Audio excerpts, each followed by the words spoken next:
اللہ کے ایک بہت بڑے ولی جن کا نام حضرت لقمان ہے، یہ وہ ہستی ہیں جن کے نام پر قرآن کی 31 سوروں کا نام رکھا گیا۔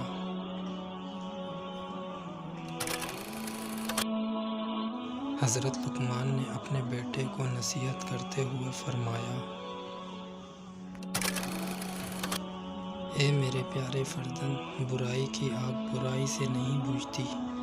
جس طرح سے آگ کو پانی سے بجھایا جاتا ہے، اسی طرح برائی کی آگ کو اچھائی کے پانی سے بجھایا جاتا ہے۔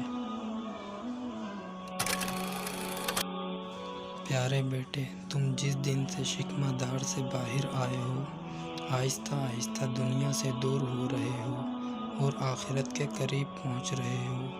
اس لیے تمہیں چاہیے کہ پیش آنے والی چیز کی تیاری کرو۔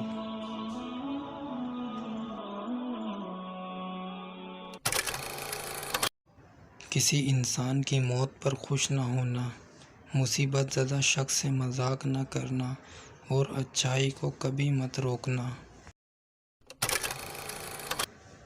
میرے فرزند، جو تم نہیں جانتے اس کو اہل علم سے سننے میں مت شرماؤ، اور جو تم جانتے ہو اس کی لوگوں کو تعلیم دو۔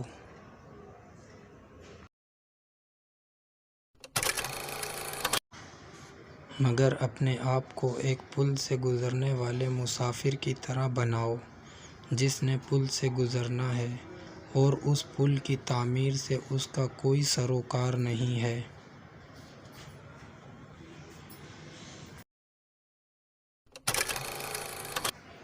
میرے بیٹے، اپنے آپ کو اس بکرے کی مانند مت بناؤ جس کو ہرے بھرے کھیت میں چھوڑ دیا جائے اور وہ اتنا زیادہ کھائے کہ اس سے اس کی موت واقع ہو جائے۔